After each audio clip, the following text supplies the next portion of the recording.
This is Happiness Solved with America's happiness coach, Sandy Scarlatta.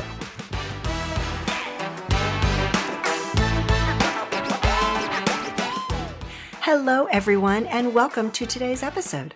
I am so happy you're here. So before I introduce today's guest, I want to share with you my 4 simple tips on self-love. You see, so many people are looking for love, and what they do not realize is that they need to learn to love themselves first in order to have a healthy, loving relationship with someone else or their soulmate. In a Psychology Today article by April Eldemeyer stated that more self-love will attract healthier relationships. So tip number 1 is forgive yourself and others. When you are holding on to bitterness for someone else or for yourself, forgiveness is essential. Remember, forgiveness is letting go of the bitterness so you are free to love instead. Tip number 2, stop comparing yourself. So often we compare ourselves to others, wishing we had someone else's looks, their money, their relationship, the car, the house.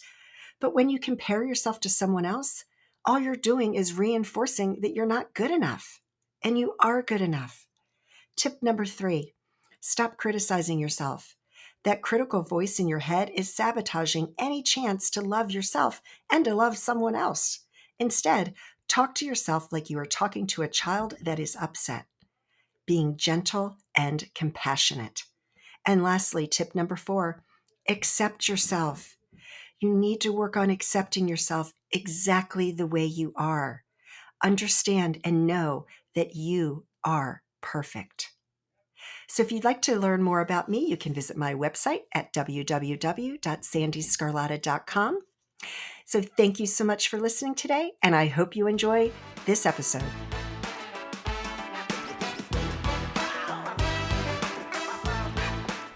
Today's guest is Geralyn Gendreau.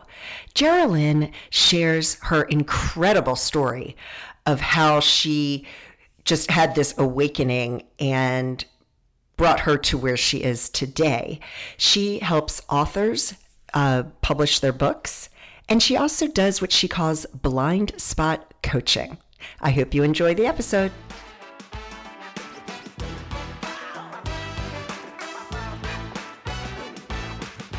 Hello, Geralyn. How are you doing today?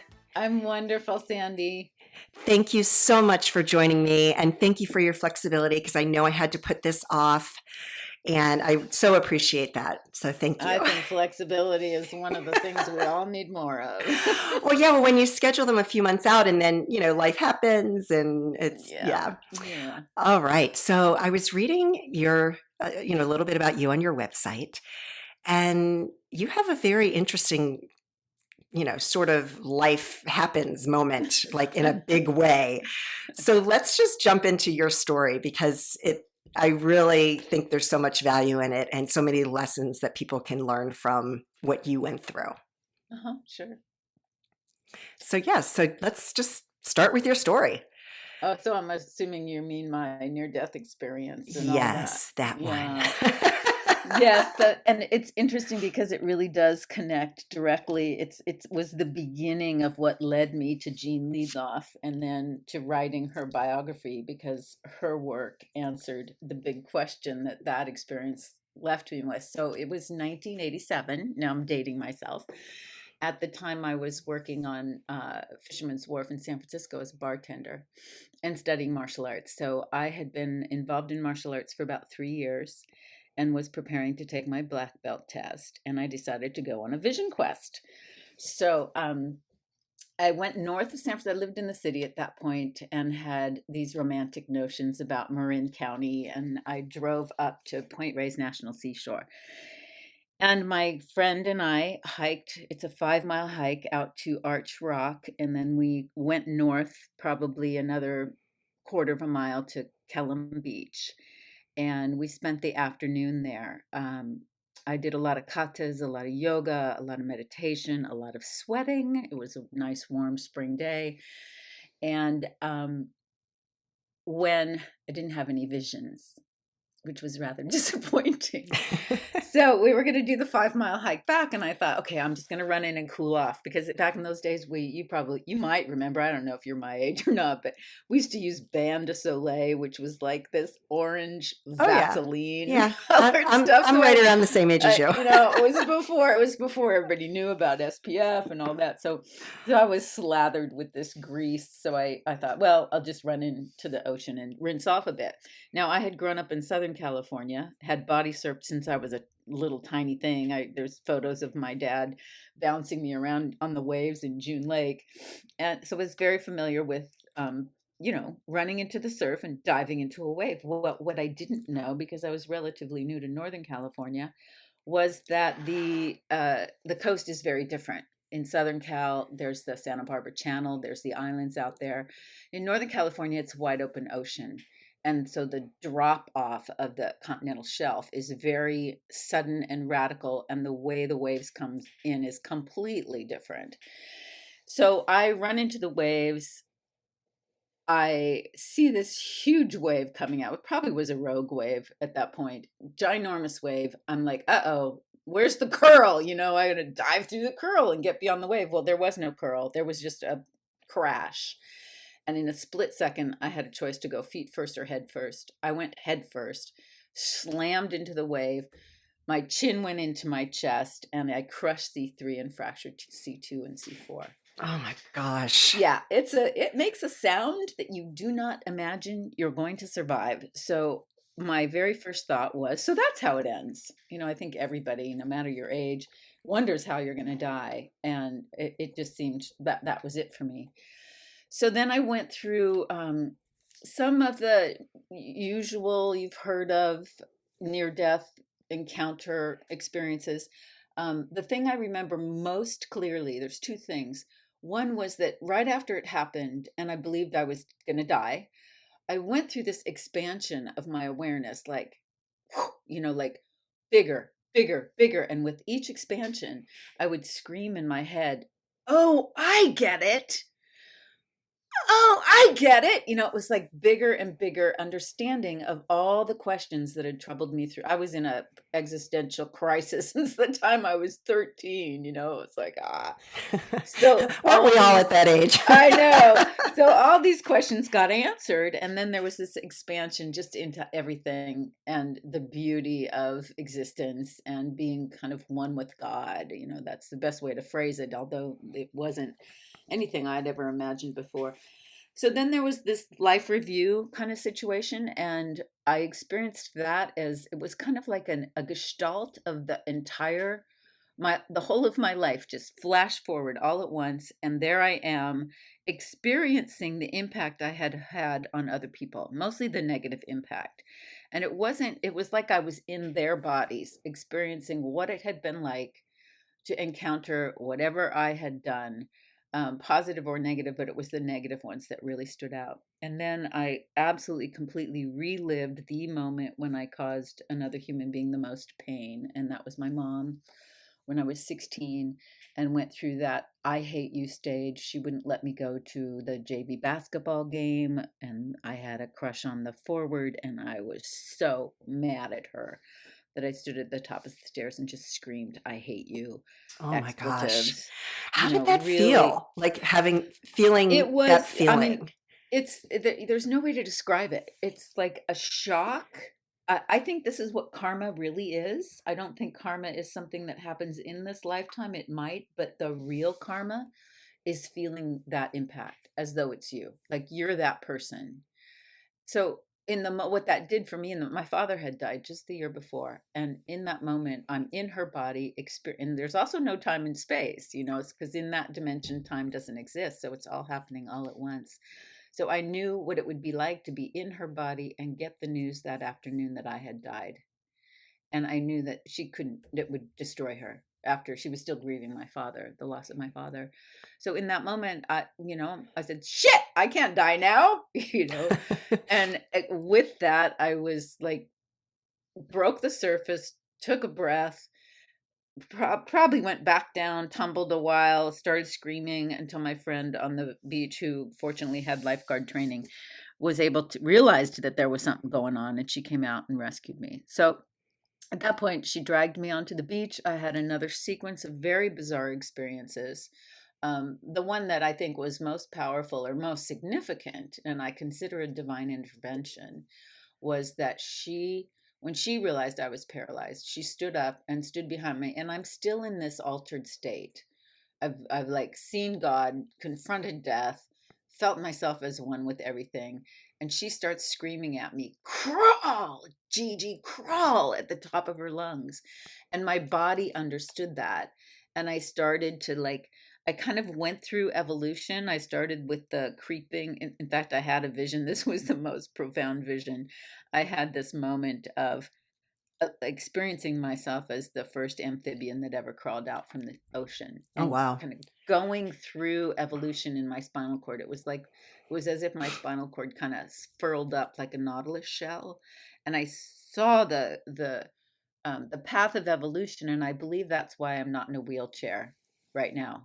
That was the real vision, was knowing that I'm part of evolution. And once I was crawling, I was creeping, then crawling, and then came up on all fours. And by that time, I was at the warm sand where the sun was heating the sand. And I part of me knew I was safe, and I just crawled up into a fetal position. And at that point, I had this. I don't know whether to call it a vision. It wasn't visual. It was kinesthetic. I experienced being absolutely embraced by the entire universe and held in this profound, loving embrace, like pressing in on me from all sides. And I felt totally at home in my body for the first time ever, like really at home in my physical self. And the thought that came to me was, this is who I truly am. Like, Mm, this is what I am. wow. And the next thought was, why haven't I ever felt this before? So, that really became my driving, the question that drove everything from then forward, even to this day. My work is about getting back to that state, about helping other people discover that state. But the impact of it was so strong that, I mean, we did hike 5 miles back to my car. I had a broken neck. I was it was at that point, the chi, in martial arts, you're always studying chi and the flow of energy. And for me, it was always conceptual until that day. And I believe that I hiked back to my car in my chi body, because it made no sense that I could do that. In Well, fact, yeah. How could you the following possibly day, have walked? good question. This was the divine intervention part of it. Yeah. The next day, finally I got to the hospital the following day, and the I'd been to my chiropractor that morning, and she took an x-ray, and she looked at the x-ray. She told me years later, she said, when I looked at your x-ray, I threw up. Oh my God. But she pulled herself together before she came into the examination room, and she put the x-ray up on the thing with the light behind it. She goes, I don't have a previous x-ray, so I'm not sure. This could be a hemivertebra that you were born with, but I want to send you over to the hospital to see Dr. Livornia. So I was taken in a taxi over to the main hospital, and he held that x-ray up to the light, and he said, there's no way you could be walking. And next thing I know, I'm across the street on a gurney, sandbagged in place. And that evening, they put a halo traction device on me. Mm. So it was all very, really a miracle that I'm even walking, a miracle that I could, make a 5 mile trip. I mean, it was about I'd go about 200 yards, and then I'd bend forward and just let the pain kind of drip off the back of my shoulders that hurt the most. I think because my head went so far beyond ordinary range of motion that my trapezius was shredded. So anyway, that whole experience. After that, I went to graduate school, spent a couple years, advanced degree in psychology. And at the end of that, I graduated while working at a drug and alcohol treatment facility that was a reunification program for mostly crack addicted moms and their children living in this facility for a year at a time. And they would get custody of their kids again if they stayed sober for that year. So we had a lot of parenting classes, and something about their parenting approach did not make sense to me. And I was like, I don't know. I don't know what's right, but this isn't it. And eventually I had to quit because I couldn't uphold their policies. And at that point, I read Riane Eisler's book, The Chalice and the Blade. Riane actually endorsed the biography Jungle Gene. I was very thrilled to get her endorsement. But that book is a classic about her research into ancient societies, maternal societies, where they worshipped the feminine rather than a masculine god, and their culture was based on partnership rather than domination. And I started to say, like, I need to find a time machine and go back to those times and see what their parenting manual said. And a friend of mine one day said, you don't need a time machine, just read this. And she handed me Jean Liedloff's book. So Jean's book, which came out in the 70s and still sells 40 years later. So one of the, Gloria Steinem endorsed this book, and part of why it still sells is it's just word of mouth. Like she said when I spoke with her, she said, I still give Jean's book to everyone I know who's having a baby. And it's been translated into 20 languages. So it's had a huge impact on the world. And I think largely because what Jean's story does is it frees women to actually follow their deep instinct, their deep instinctual knowing. Like a mom who's hearing her baby cry in the other room is told by the supposed experts, like, let them cry, don't spoil the child, which is really the opposite of what nature intended. So when a baby is held on its mother's body for the first however many months of life, I always say that if the child's true dependency needs get met, it grows into independence in the way that suits its natural expectation for being held, while it actually is completely dependent. And while, human infants are born very, very prematurely, if you think about a colt, it comes out of its mother's body, and by the late afternoon, it's trotting around the pasture, whereas human beings, we come out entirely dependent, and we would not survive if we weren't held by our parents. And until the invention of the pram, or the crib where you could put the baby, human beings, all Homo sapiens, we, for 7 million years of hominid evolution, we would not have survived if we hadn't been held, slept in the same cave or hut as mommy and daddy. So all of this separation is part of what makes us not comfortable in our own bodies. Interesting. We are going to take a quick break from today's interview because I am so excited to tell you about a new program that I've just rolled out. It includes 2 group coaching calls each month to help you create the lasting happiness you so desire. It's only a $50 a month investment in yourself, and you are worth it. So visit www.sandyscarlotta.com/courses to sign up. I hope you enjoy the rest of today's interview.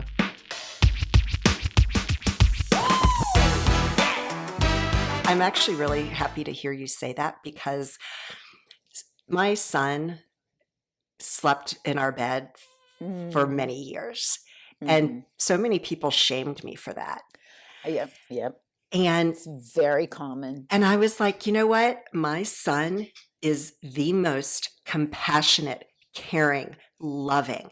People love him. And he and I have such an amazing connection that I would not change that for anything. Yeah.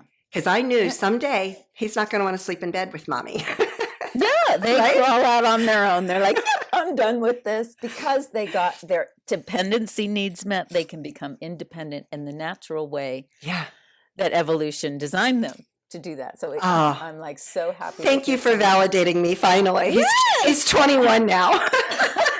Yeah, it's really the right thing. I'll tell you a story I don't often tell because it is very controversial. It's actually in the book. It's one of the longest footnotes. I had so much fun with the footnotes in this book. But a client of mine came to me once and he said, oh my God, he still felt guilty 18 years later after he and his wife had their eldest in their bed and they were making love one night. This is the objection most people have is, well, when are we going to make love if the kid's in the bed? So his little daughter woke up while they were making love, and he felt terribly guilty about it for over, almost 2 decades. And when he asked me about it, I said, well, what did she do? And he said, she fell right back to sleep. And I said, so that doesn't sound traumatic to me. And I explained to him that, the indigenous people, there was no room for them to have a Electra complex, or what is the other one called? An Oedipal complex, because those things, so these complexes, these neuroses arise in the absence of the right thing.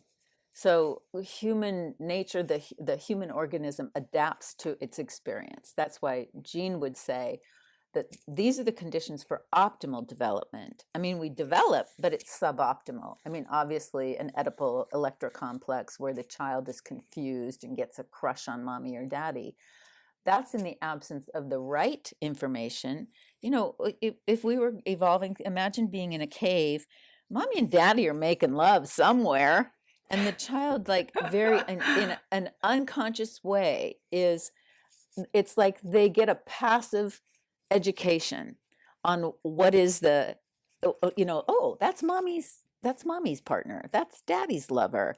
There's no confusion at a very fundamental level in the unconscious. The right stuff is laid down. Now, people would freak out. Oh, yeah. They get reported to the authorities. Yes. Child protective services might descend. Exactly. So you don't want to talk about this. You don't want to tell your friends. But it is really the right thing. And of course there's degrees, and you don't want to be like going wild and all that, but the infants don't get fussed. It's not traumatic for them. Yeah. Well, we never did that. My ex-husband and I never did that. We would go into another room. Just because of what society tells you, like you can't. Yeah, right? Exactly. There's so much pressure from society that you wouldn't really even think about it. But certainly that's better. Than putting them in a separate room all night long, letting them cry themselves to sleep in the crib. Oh, I couldn't bear it. I couldn't bear it. Yeah. Your maternal instinct was intact. I'm so happy. Well, it all started when he was 3 months old, and I owned a company at that time, and I had to go back to work, and I was going to work the next day, and he wouldn't go to sleep. And I just picked him up and I held him, and he fell asleep, and that was the end. Did you take him to work with you? No, I had a nanny come to the house. Yeah. He would bond with her. I mean, in indigenous people, it was like, oh, mom's going to do something. She hands him off to another mom that's nearby. So he's still in arms, or has someone. And it's not about being totally focused on them. The indigenous people didn't see child rearing as a separate activity. The child was just included in everything. And again, it's a passive education. Oh, this is what my people do. And the babies there's no stiffness kicking and, because they're in their right place. And they just fall asleep on mommy's hip and wake up and watch, and sit comfortably. Their bodies are very soft. It's like a whole nother way of looking at it. Yeah. And moms who did do the right thing, like you, I don't want to shame the moms that didn't. I never Right, of shamed course. my mother. They Of just course. didn't know. This Right. information isn't really available out there. Well, and I think also because I was researching it, this before Google, and we're one of the few countries in the world that have this belief Yes. system. Yeah. I mean, in other countries, women are breastfeeding their children Yep. far beyond toddler age. Yep. It's true. There is all this social pressure. I would say all of Western society, or most of Western society, Yeah. for sure. Yeah. So is that the type of work that you do today, or? I'm not a parent, so I don't do parenting. I'm not a parenting coach. What I work with is the people who did not get what Jean used to call the continuum correct experiences. So they have laid down in their psyche these adaptations that don't really serve. So I work with people to see where their blind spots are that come about because of these adaptations, the ways that they learn to defend themselves against stress, like that. So that's the work I do. I refer people to Scott Noel for parenting coaching. He was Jean's, one of her devoted followers, and the two of us are really the torchbearers for her work. Wow. So yeah. So you very also powerful. I also noticed you have a program to help aspiring writers. Yeah, well, I have been a ghostwriter and editor for 20 years. Wow. I've written, I don't know, something like 7 books for other people. Jungle Gene is the first book where I'm the sole author. So my program is called the Author's Chrysalis. It's a 6-month mastermind where anywhere from 3 to 5 aspiring authors, mostly, pretty high level coaches who have the discipline but need the support and structure that I can provide. Basically, what I do is take the mystery out of writing a book because it is a very mysterious process if you haven't done it. But I've done it so many times that I just, I let them borrow my confidence and I carry them through it. I just give them a step at a time. Okay, this is the next thing you're going to do, and this is the next thing you're going to do. And that holding and the support of a group, other, like-minded people who have the same goal, helps people move it through. And usually 6 months or even two runs of the 6-month program, and people have their books done. That's nice. Yeah, I mean, I've published 2 books, and I didn't even think about it. I just did it.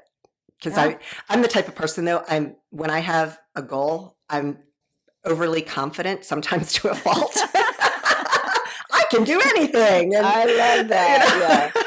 Yeah. I always say if it's not impossible, we're not interested. Right. I mean, I was playing tennis 3 years ago. Had only played for a couple of years, but I was I'm a retired U.S. national and international figure skating coach.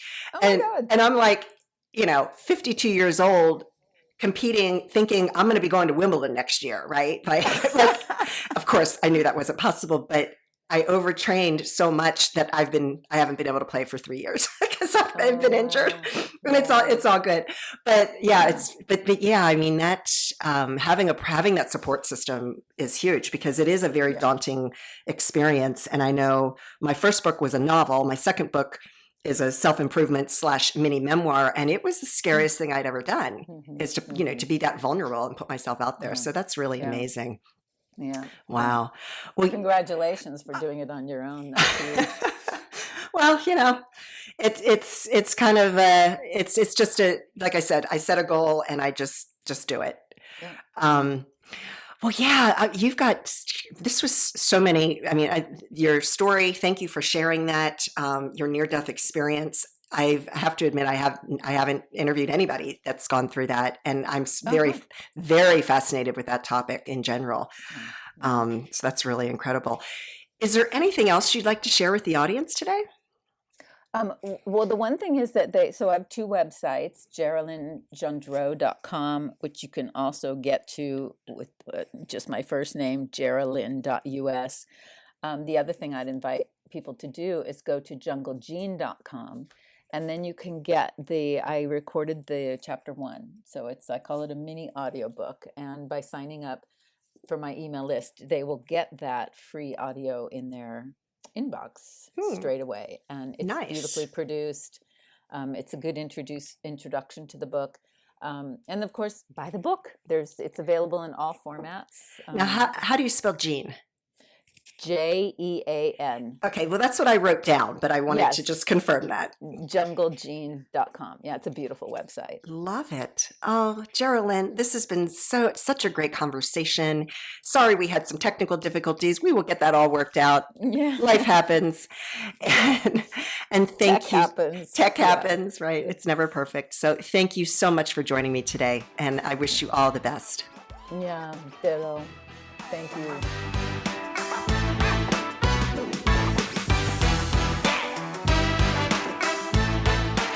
Wow, what an incredible story. And I hope that you were able to learn something from the things that she shared. Now, to learn more about Geralyn, you can visit her website at GeralynGendreau.com.